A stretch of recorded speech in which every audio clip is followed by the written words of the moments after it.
I have students who are on probation and tether, or a combination of both, who are high school dropouts, who are working on collective bargaining sites.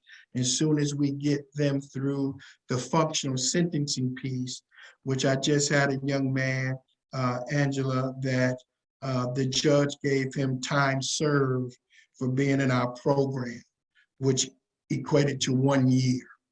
Oh my goodness. So he's excited and ecstatic, and he should be. My other student, we're taking some of that funding. He was homeless, and now he's a homeowner.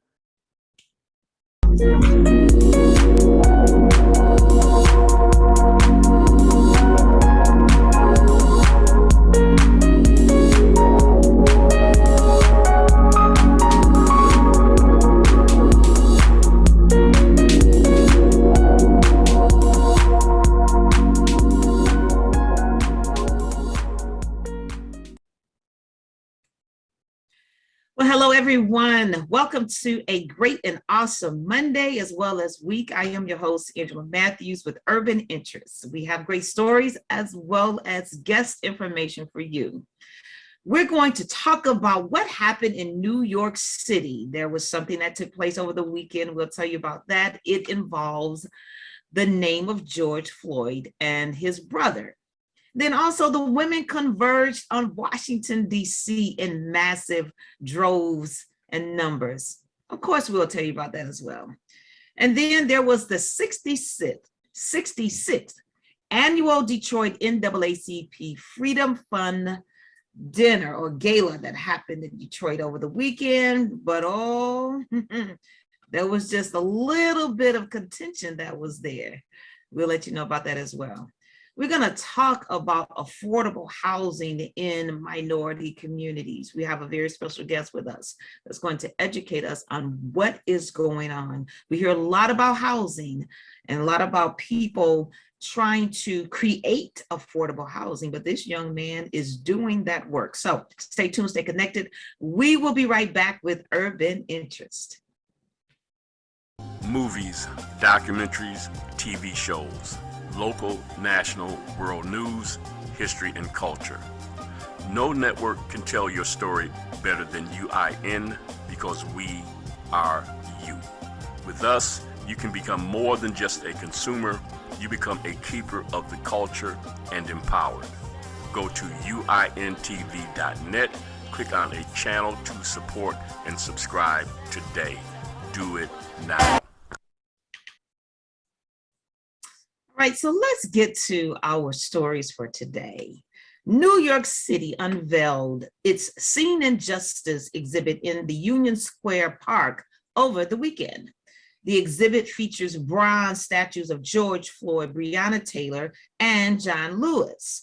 George Floyd's brother, Terrence Floyd, attended the unveiling ceremony. Take a look. When I look at it, I say it's beautiful, but I also say change. You know, because the change is what's going to happen. This is people have been telling me this is the first time there's been sculptures like this in New York City. There's usually murals on the wall, you know, but these are statues. These are sculptures, big ones at that. So change is here. Change is here, and I'm looking for it to stay and for us to end this systemic racism and continue to heal together. Our struggle is for all people who are fighting for justice, who are oppressed, who are downtrodden. So that's what these statues represents to me. And that's who John Lewis represents, because John Lewis told us what we have to do in order to not have more George Floyds and more Breonna Taylors. What I want to do is what art does. Art creates an environment for civil discourse. We can talk about our differences and maybe even come to some understanding of each other's perspective. If we can do that, see, that's the first step, understanding. From understanding comes action, and from action comes change.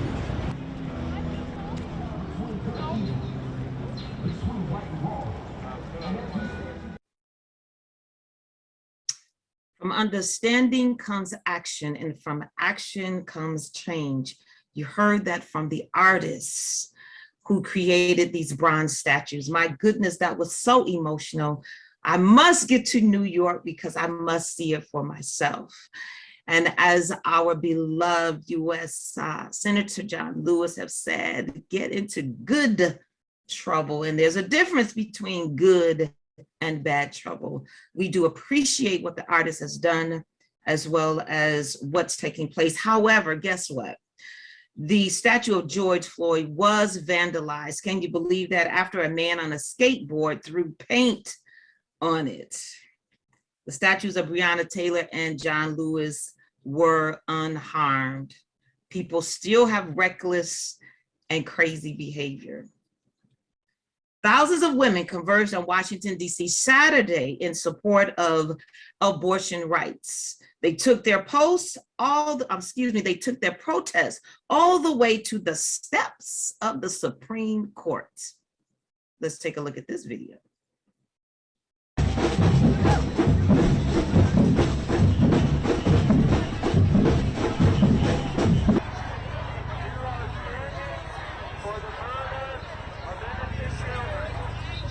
Yeah, we got to keep on fighting. We can't give up because you see, not only is abortion health care, but my organization, we believe that it's also self-care. And we said that loud and proud, that it is self-care. And so while we seek to do what we need to do to take care of ourselves, then we're going to keep on giving it to Texas.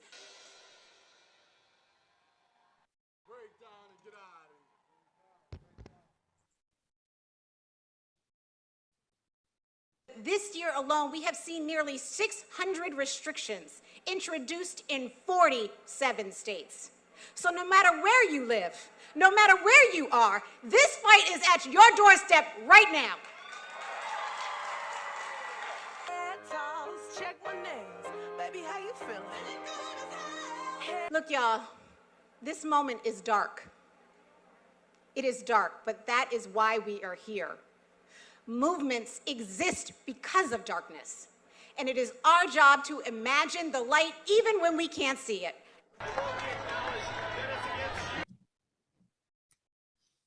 So this summer, Texas passed the Texas Heartbeat Act, which bans abortion of any fetus with a heartbeat which usually begins at 6 weeks. But women do not often know that they are pregnant at that particular time. So as she says, this fight is at our doorsteps. Yesterday was the 66th annual Detroit NAACP Freedom Fund dinner, with Housing Secretary Marcia Fudge was the guest speaker, along with local dignitaries. It appears that Mayor Duggan of Detroit called his security on the contender, Anthony Adams, when he asked about a debate. Here are some clips.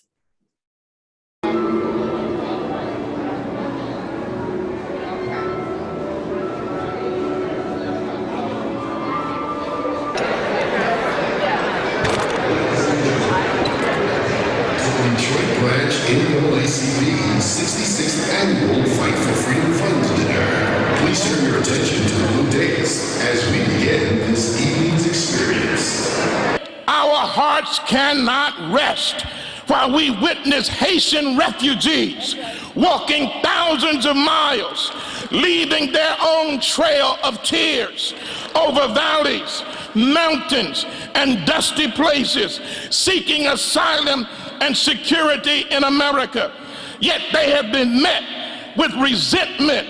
And Reverend Wendell Anthony got elected the head of this organization in 1993. Think about that, and the years of service. I have the governor of the state, Governor Gretchen Whitmer. That's her official name, but we know her really as Big Gretch. Let's welcome Big Gretch here.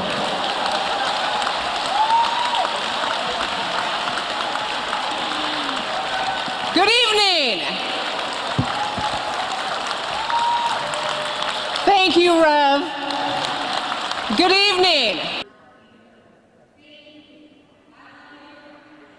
Good evening, Detroit. This is Anthony Adams, and I'm down at the NAACP Freedom Fund dinner.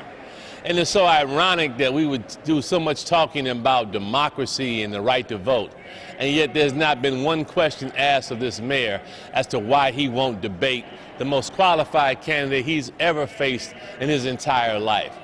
There's a lot of irony in the conversation around here about voter suppression, voter apathy, and how we need to get this vote out.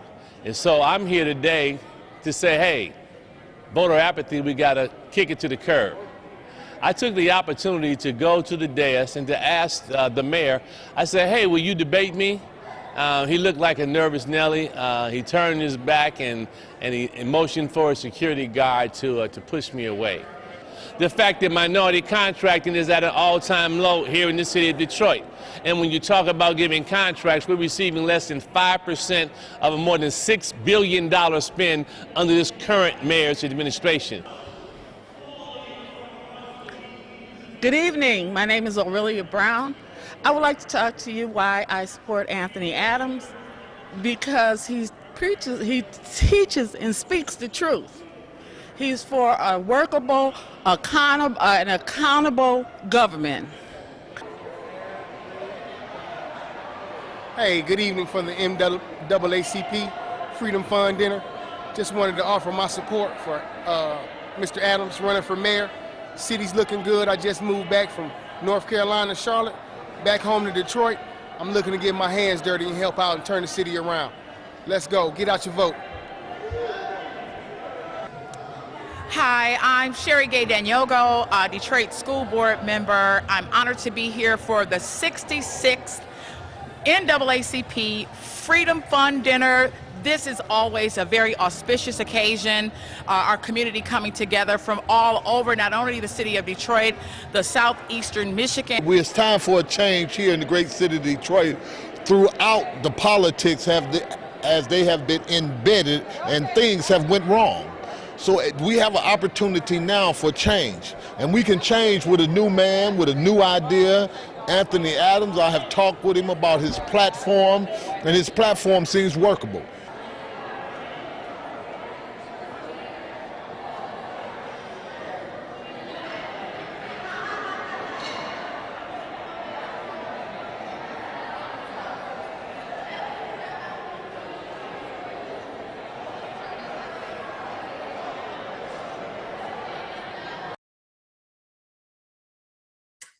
Well, now that was very, very interesting.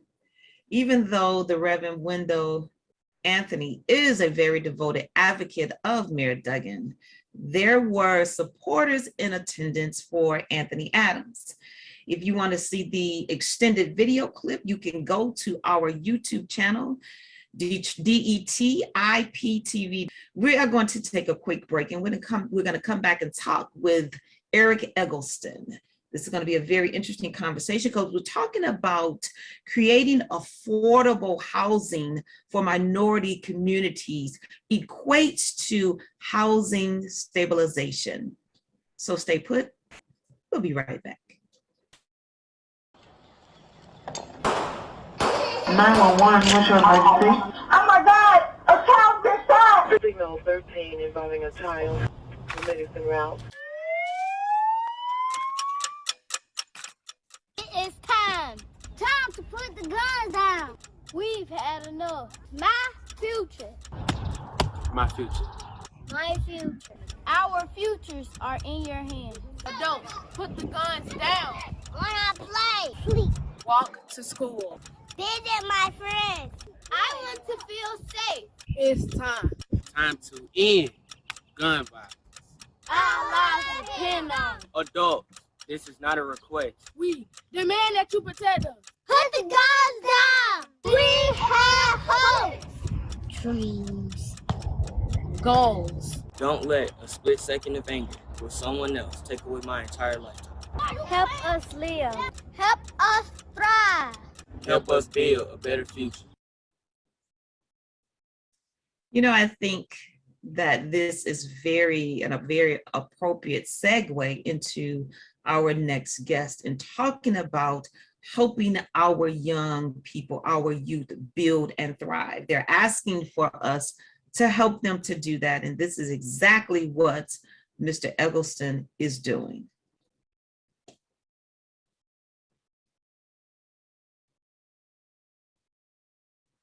So let me tell you a little bit about Mr. Eric Eggleston. He is a youth and civil rights activist. He is a youth leader who founded Youth Development Corporation USA in 2015.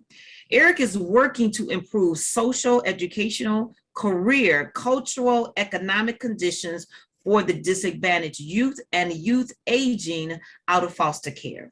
To further this cause, Eric created Saginaw's only Youth Build USA affiliated network partnership. He also serves as an outreach event coordinator for MEDA, which means the Michigan Educators Apprenticeship and Training Association. Eric is on the move, let me tell you. He sits on and serves as the chairman of the Steffens Performing and Learning Arts Center. He has a lot going on, y'all. He is a deacon and armor bearer for the New Mount Calvary Missionary Baptist Church in honor of his Lord and Savior, Jesus Christ, that is the head of his life, and he says that proudly. Eric's philosophy is that positive energy and intelligence of Saginaw young people need to be liberated and enlisted in solving problems facing our society. Young people in Saginaw communities want to rebuild their neighborhoods and their lives, and will do so if given the opportunity. Eric's mission is to provide a safe, secure, and supportive environment for all socially and economically disadvantaged young adults, in Saginaw, in which he does a plethora of things. But it doesn't rest only in Saginaw. He is moving across the nation as well as internationally. Come on in the room, Eric. Angela, how are you? I'm good, my friend. That was a lot of, information about you, but I wanted our listeners to know who you are and what you do and your heart passion. And that is building young people. But when you build young people, you also build families. So tell us a little bit about how you even got into this, how this wrapped around your heartstrings and you're moving forward with what you're doing. Well, thank you for this opportunity. I got to tell you, a couple of times I almost had some tear jerking based on everything that you showed, the clips and the other segues that you had. I mean, it's just a passion of mine. But at the end of the day, it's time for us to go to work. And YDC prides itself on the work. So how did I get in this? So back in 2015, running robots for a large automotive company here in the Saginaw area, I'll end up, the best thing that ever happened to me was when they came to me. I started in 2010, 2015, when they came to me and said that I was fired. Once they fired me, and it's a union plant, I ended up suing that same company for racial discrimination and end up suing them in federal court. In 2018, I took that settlement, which retired me, and that's when God had broke my heart to do something, and he gave me this vision, which is now a mission, and it's simple. We're going to 37 states, we're going to 3 foreign countries, and we are going to change this landscape in education, in workforce development, and food securities. So with that being said, I'm funded by the Department of Labor, who's my largest funder, and now we are getting some state funds as well to do some amazing work. So right now I'm in 5 states, funded with $1.5 million for each state. We are a urban, grassroots, independent, freestanding, unbeholding program. So are we willing to get into politics? Yes, we will. However, we come at it from a totally different perspective. We bring about the solution. And that's why I'm on the show today, because I'm so excited. You know, I just got back, did 3 states, Tennessee, Mississippi, and Louisiana.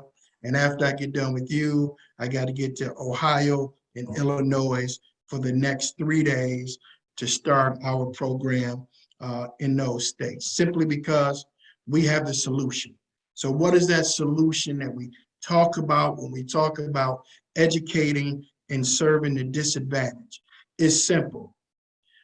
Getting us involved in the process, which will allow us to have the access, which will allow us to bring about change. So our students, 16 to 24, 98% of them have come from the judicial system and or just youth who are looking for an opportunity. So we get them a high school diploma, a GED, up to 47 college credits in a partnership with our community college so they can have an associate's degree. When we look at workforce development, our lane is construction, advanced manufacturing, welding, as well as agriculture. So when we look at opportunity, we take them from entry level all the way up to journeyman level. Why? Our people have to have the credentials. You watched the clip of the NAACP when they talked about contracts not being given out 6%. I understand that argument, but we have some responsibility as African-American entrepreneurs to get our housing ready.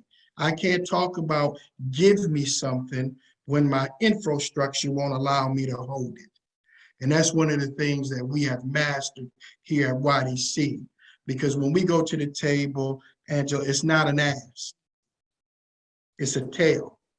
And when I say that, it's because our structure is right. We can receive federal dollars, we can receive state dollars, but at the same time, we can generate revenue as well. And that's what we're doing. So I got to get to the housing piece, because that's where I'm so excited about how we're changing this entire narrative when it comes to the biggest lie that has been told to our community, which is I know you're excited, and I'm glad that we're having this opportunity to speak, because you and I, connected years ago, and you've always kept me abreast of as to what was happening and what was going on. And you are a hard worker. You're a person. I don't know if you sleep, Eric. I really don't.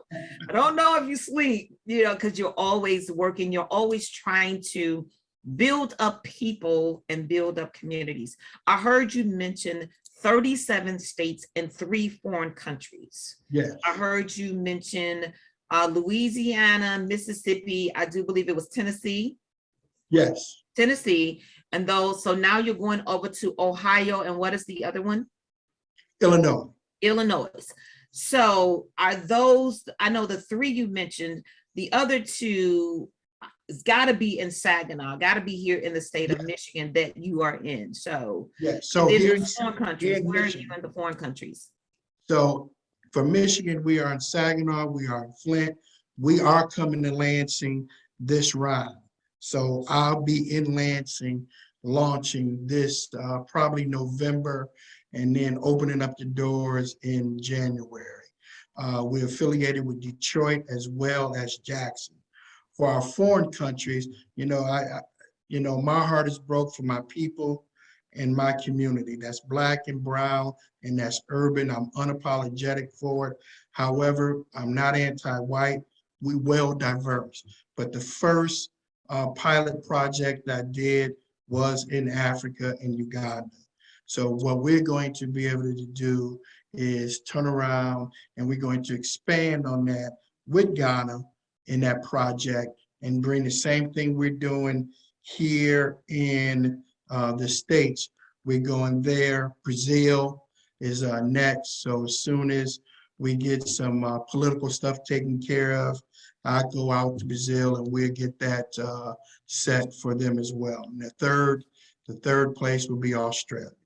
Okay, so when you're going into these states and or these foreign countries, you are bringing the educational and accreditational component of your particular company. Is that correct?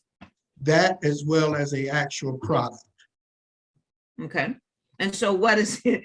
I'm just trying to break it down a little bit because you've said a lot and I know that you do a lot. And so I know that we only have just this little bit of space, but I want to break it down as much as possible so people get exactly what you're saying. So when we say bring those credentials, credentialing is when we talk about skilled trades, you have to have the knowledge, plus you got to have the craft. So knowledge plus craft equals credential.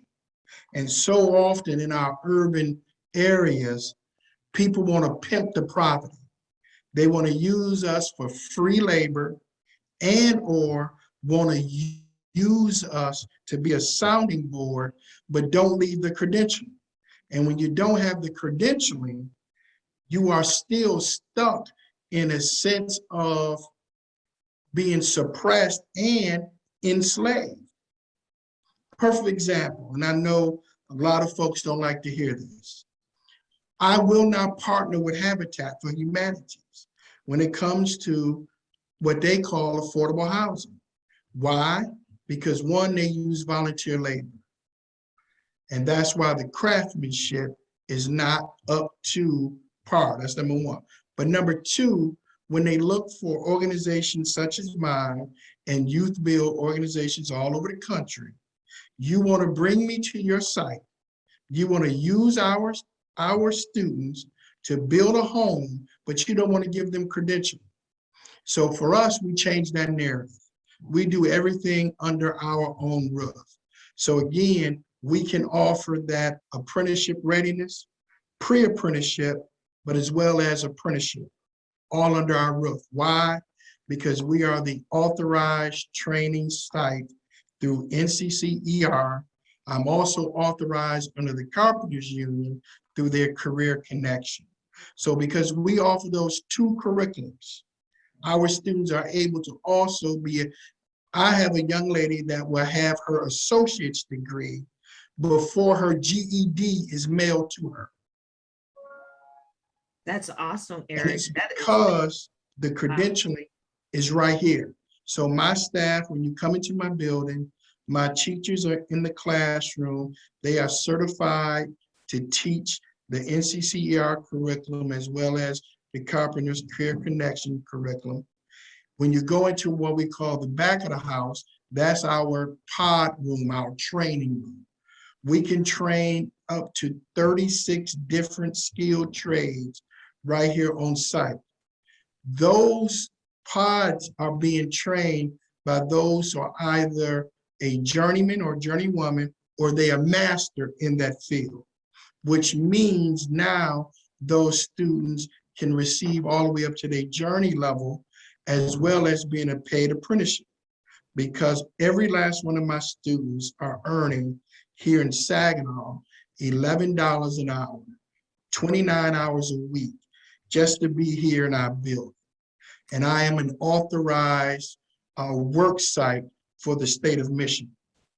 So again, those WIOLA dollars that come from the federal government, that come to the counties, because I am a certified youth build program, we gain access to those.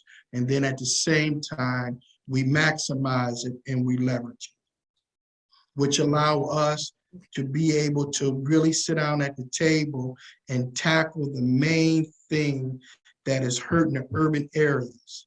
You do not see new construction outside of Habitat.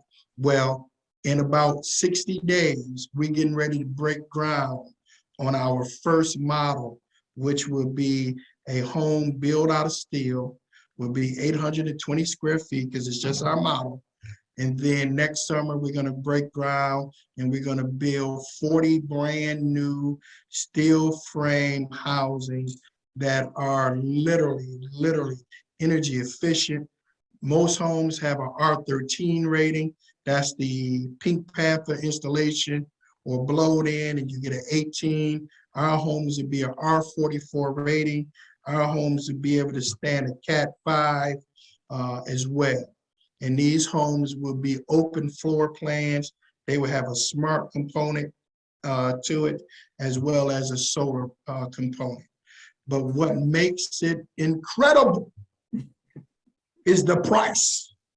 Yes, you and I, this is the price. I thought it very important to bring you on because it is amazing as to what you're going to talk about next with regarding the pricing of these affordable homes that you're talking about that will be built next year, these 40 homes. So yes. Go ahead and segue into the pricing of the homes and how it can even come about. So what we end up doing is here in my own community, we took down 40 properties from land banks, because we partner with land banks where we go. And being a nonprofit, a lot of land is donated to us. So we took that land and then we said we're going to build our own housing on there. So I partnered with a program called NACA, which is the largest HUD certified provider, even to the point we'll be able to take Section 8 vouchers and then convert them over into a mortgage. Awesome program. The NACA office is going to be inside my building, inside our headquarters. So we'll be able to get people qualified, be able to get people to pick out which of the 4 designs they want to have, floor designs, as well as their kitchen, their cabinets, their flooring, and their colors. So we'll be able to be that one stop as well. But then the reason why, if you look at traditional build, the biggest part of the traditional build is the labor. Well, we have eliminated the labor piece simply because our students are getting paid through those WIOLA dollars. Then we turn around and we pass that savings on to individuals. Our unions have responded major here. So this is going to be a partnership with the Carpenters, Millwrights Union, as well as the Electricians Union, Welders Union. So we are excited. So when we look at this 3-bedroom, 2-bath, 1,350 square feet to 1,500 square feet, what we're doing is controlling the comps by literally having my 40 properties. I have at least 4 to 5 properties on one block.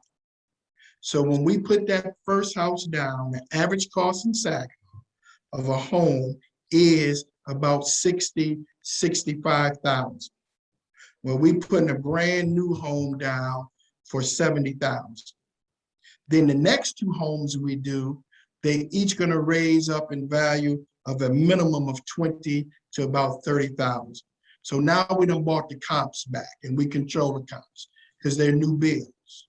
But then at the end of the day, because we are nonprofit, our selling point on our houses will be anywhere from $80,000 to $90,000 max. This sounds just, this sounds like totally impossible. I mean, I'm trying to wrap my brain about what you're saying is that a person is going to be able to purchase a brand new home, 3-bedroom, 2-bathroom, 1,300 to 1,500 square feet, which is a nice sizable home. Yes, around R44 rating. Don't forget the R44 rating. The R44 rating. Don't forget the energy efficient piece, along with a smart component, meaning through your thermostats, as well as a solar piece to the home. When this came about, my state reps did not believe me. So I took 4 Michigan state reps on their own dime. They met me in Tennessee and they walked into my Memphis, Tennessee youth build program where we are the manufacturer. They walked into the manufacturing shop. They saw our students. I bought 4 students from Michigan who've never worked in a manufacturing shop to build steel frame homes. Bought them with us as well. In 3 days, they built 2 houses, 2 home kits. You're In 3 kidding. days. You're kidding. Our state reps, and along with the president of the Home Builders Association. So when they saw what we produced in this manufacturing shop, and we don't even start to November 1st, but I wanted to give them a little demo, a little taste of what can happen when you take the politics out and when you take out those who are trying to pilfer and pimp our communities, and would you just focus on the work. Once they saw that, I then took them to the NACA's office in Memphis, Tennessee. Once they learned about NACA, their jaw was on the ground. Now, what is the acronym for NACA? It's the National, so let me get that back with you so I can have the exact. I just call them NACA for short because it's a mouthful. Okay. But the sleeper cell with NACA is, it's the largest HUD certified program in the country. You know something, Eric, I have never heard of NACA, to be honest with you. But what I have seen, at least on the Michigan, the MISHDA website, is that people can take a housing voucher and become a homeowner. They can use that voucher, you know, in order to stabilize their home situation. And I don't know, well, people are not hearing about that. They think that they have to get a housing voucher and just go be a renter, and not knowing that they can become a homeowner with their voucher. One of the things that I learned and I saw, and I shared this, you know, Congressman Kildee is a great supporter of ours. So him and I get to have candid conversations. And one of the conversations I had with Congressman Kildee is the lack of education that is given to our community for programs that exist. See, not only do they give us the voucher, but what they then say is, you can buy a home with your voucher. But the problem is, in the urban area, what? There is no supply of sustainable, affordable home. Everything they want you to buy is already junk. And here thus lies the problem. The voucher does not take into consideration renovation of the house. So what we wanted to do is create a wealth of brand new homes that fit in the 21st century, and not something that is outdated, that was built in the 60s or the 70s. The mitigation of that alone takes you outside of that sweet spot of that 70 to 80,000. So when the state reps came down and they saw, and then we took them to the 2 homes that we have built there, they were floored. And then when they came back, and now this was only 3 weeks ago. So when they came back, our same state reps went back, they sit around the table, went through their budget, and they have announced that they are awarding us $500,000 in addition to my youth bill funding for us to do affordable, sustainable housing, as well as workforce development. Because we're showing our students being able to earn a wage, as well as they progress from apprenticeship readiness to pre-apprenticeship to apprenticeship, so does their pay. And then once they get there, our union partners, we just got an offer. We're getting ready to place 4 with the laborers union, coupled with the carpenters union, and I got 2 that is with the electricians union, because our students are working on solar farms. I have students who are on probation and tether, or a combination of both, who are high school dropouts, who are working on collective bargaining sites. As soon as we get them through the functional sentencing piece, which I just had a young man, Angela, that the judge gave him time served for being in our program, which equated to 1 year. Oh my goodness. So he's excited and ecstatic, and he should be. My other student, we're taking some of that funding. He was homeless, and now he's a homeowner. Say that one more time. He was homeless because I had to pay for a couple months out of my pocket for him to stay in a hotel. A friend of mine owned a hotel. So I was like, hey man, I got to do something here.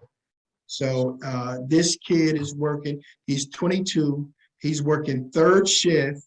And after third shift, he comes here to our facility. Yeah, I let him take a nap, but then he go and he does his work.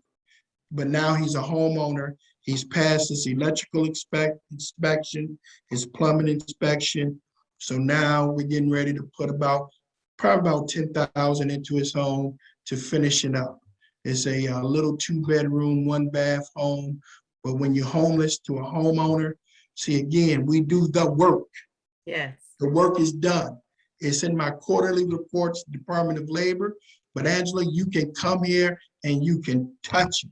So anybody who listening to this podcast of yours, I dare you to come to 126 South White in Saginaw, Michigan. And if you can't come to Saginaw, Michigan, hold tight, because I'm coming to an urban city close to you. Eric, this is amazing. It is absolutely amazing. So your program from start to finish is about what time span? So anywhere, if you are aggressive and you're hungry, 8 months. If we're gonna slow walk you, we're looking at a year, with a year following. So that's roughly 2 years.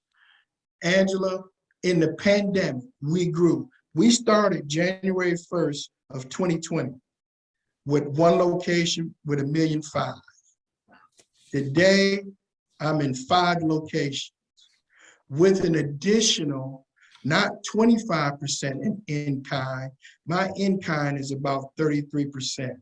That's not even factoring the 500,000 that the state of Michigan have just gave us. My state rep, Amos O'Neill, I'm so thankful and grateful that he uses YDC as his platform, but at the same time, not only is he looking for just this region, he's thinking global as well. And when we can compete on a global stage, change will come to our urban areas. So again, we unapologetic about it. We compete. So we're willing to compete with anyone because we want everyone to duplicate what we do. But the problem is when you're not the manufacturer, you don't control your destiny. We are the manufacturer. The Germans have been very nice to YDC because that's from which our machines come from. Ingalls, I partnered with Ingalls, the shipbuilder. Well, guess who we get our steel from? So my square footage on a house, when I talk to builders, we building brand new at $60 a square. What you building?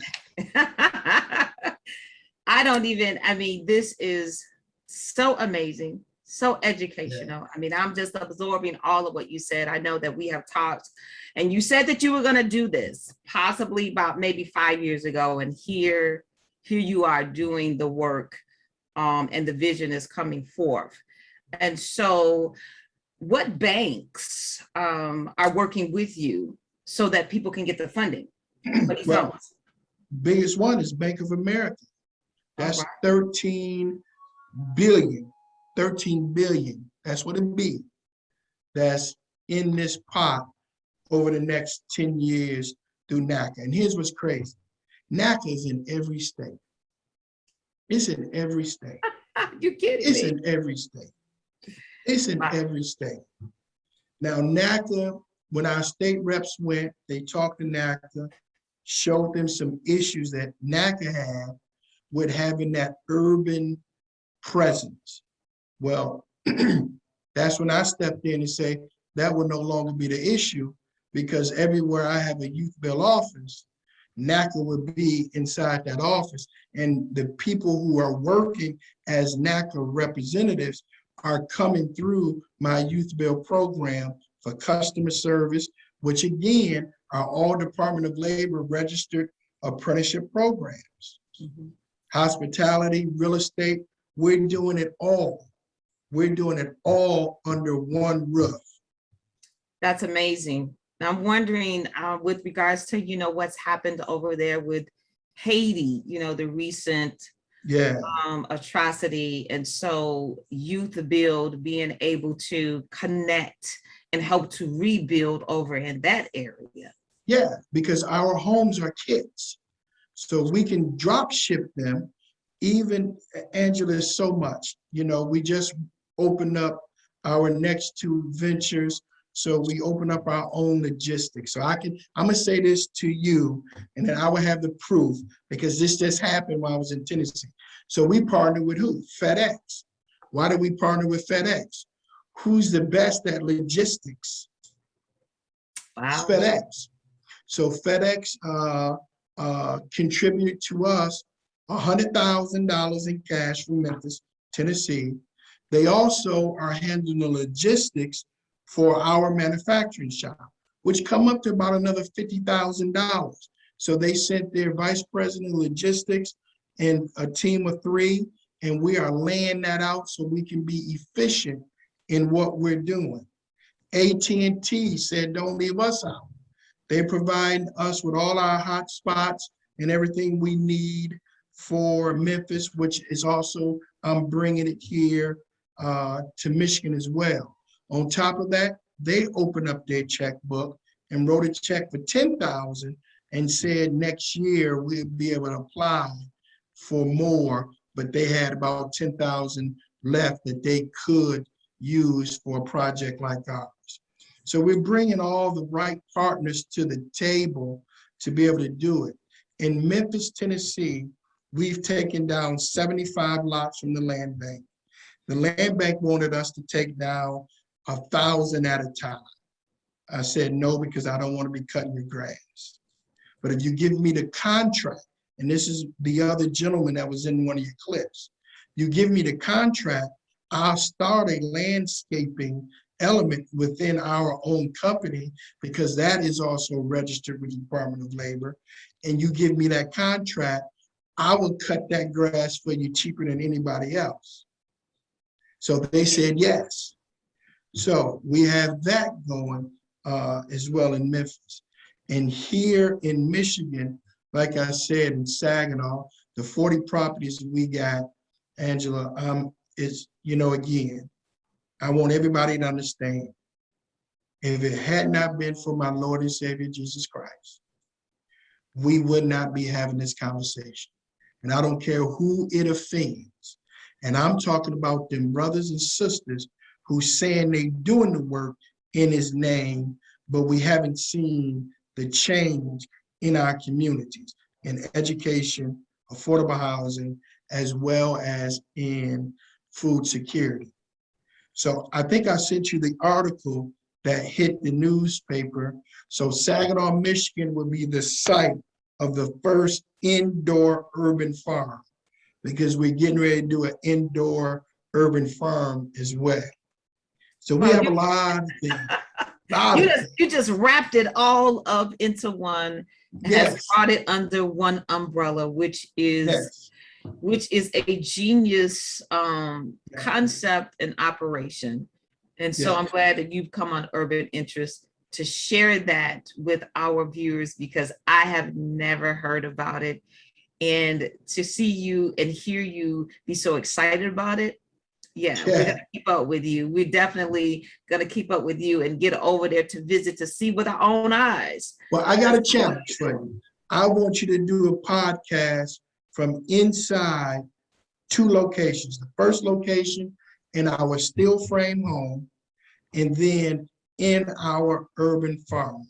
And it'll be done. I want it to be done in the next 10 months. All right.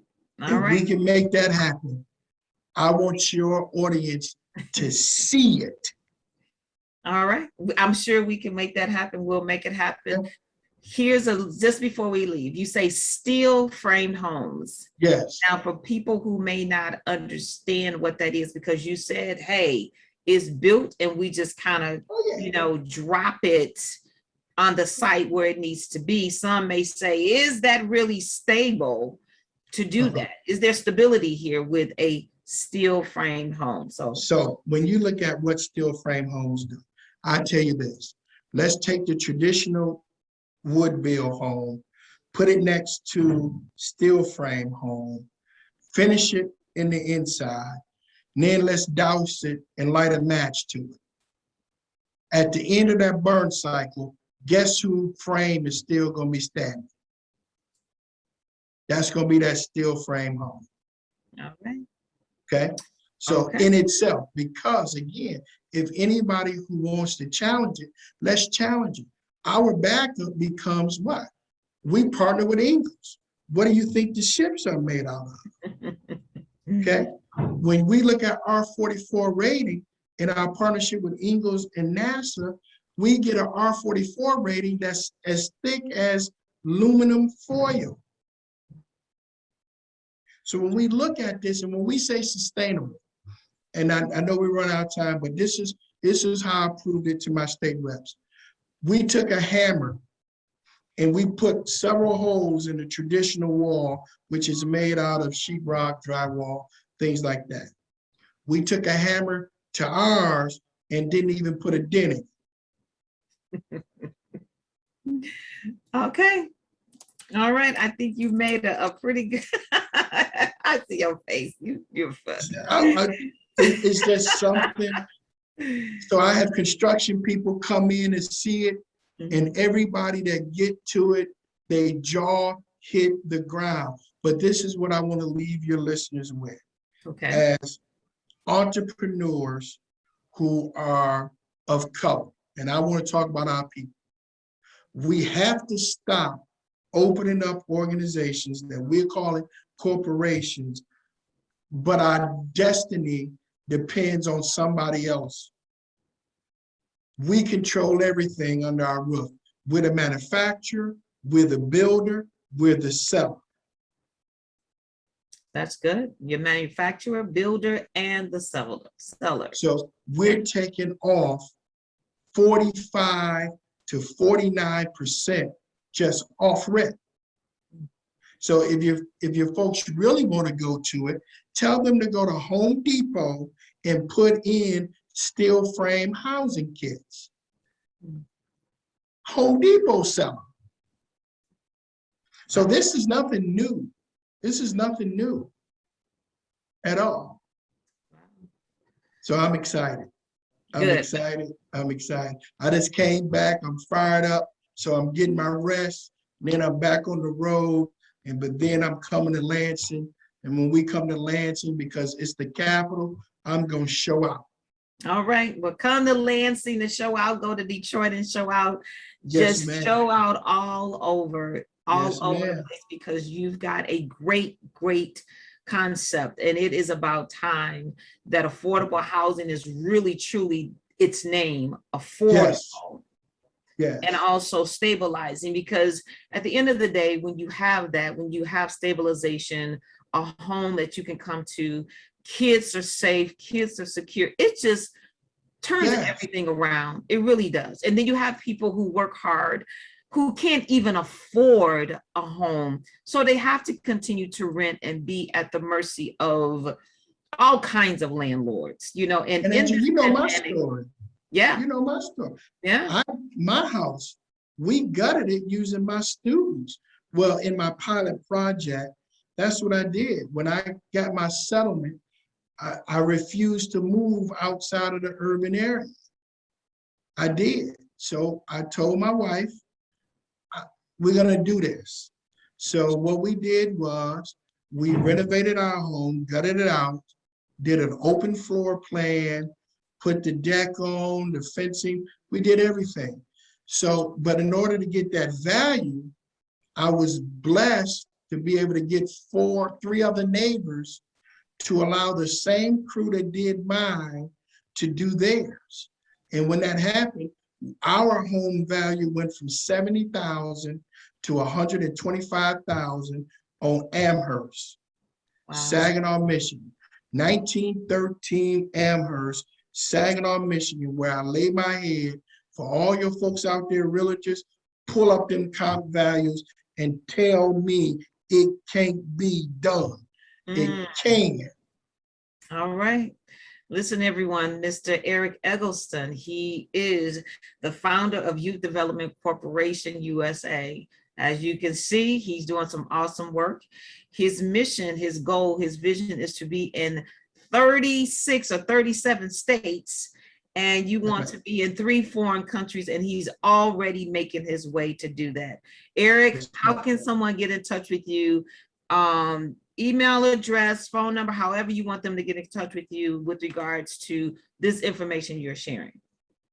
Yep, they can email me at admin@ydc.work, or they can email me direct at Eric, E-R-I-C, Eggleston, E-G-G-L-E-S-T-O-N @ydc.work. You can go to our website, ydcusa.com. Check out our website. Okay, he was given that information, YDC, the Youth Development USA. You can go to that website and get some information. Sorry, we just had some technical difficulties and he got logged out. So listen, we're going to take a quick break and we're going to come back and wrap up Urban Interest. This was some dynamic information, and so we'll come back. Eric, we kind of lost you there, buddy, but we are wrapping up and we have given people the information to get in touch with you. So we will be talking with you soon, and we definitely will keep up with you regarding what you are building and what you're doing. Thank you so much. You're muted. You got a mute on. Thank you. You keep up the great work. I love the show. I love your energy. I love what you do, and we will support you in any shape, form, or fashion. And hopefully you'll run for an office or something so I can say I support Miss Matthews in her venture. Well, all right, I'm not trying to say nothing. You gotta put a prophetic call on me, y'all. Prophetic call. All right, my friend. All right. I will talk with you later. Have a great day, and thank you for the great work you're doing. I'm buying one of those homes, by the way. I got you. Okay. All right. All right. Yes, ma'am. All right, everyone. We're wrapping up. We'll come back after this commercial, and we'll wrap up Urban Interests. For a history you won't forget and an experience you'll always remember, visit the Charles H. Wright Museum of African American History with engaging educational programs, lectures, entertainment, and enlightening exhibits. You'll gain valuable insight and be motivated to inform others. The Charles H. Wright Museum of African American History, located in the heart of Midtown Detroit. For more information or to schedule a tour, visit thewright.org.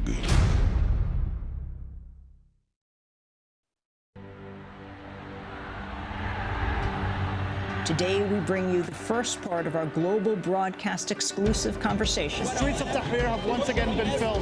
Key issues here at the United Nations Climate Change Conference remain unresolved. Police are saying the protesters to move further and further away.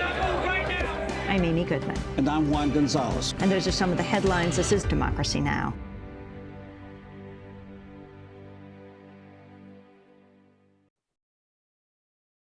Wow, what an awesome kickoff to this week with Urban Interests. We talked about those statues, seeing injustice. If you go to New York City, make sure that you visit Union Square Park. You can see the statues of George Floyd, Breonna Taylor, and John Lewis.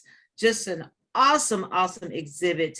And we thank the artists as well as the mayor and all of the supporters of that. That was great, and that is very important in this time now. And then we talked about the women that marched on Washington, D.C. with regards to abortion rights. Hey, it's at our front doors, whether you for, whether you against. The thing is, it is at your front door. So stay tuned and stay connected. We'll keep you abreast of that. And then also, the contender, Anthony Adams, running for mayor of the city of Detroit, is definitely bringing some heat to the Duggan administration.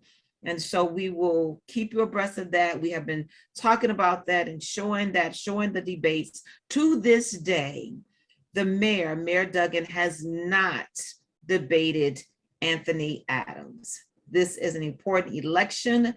You need to know who the people are running for office, and you need to get out and vote. And then we talked to my good friend, Eric Eggleston.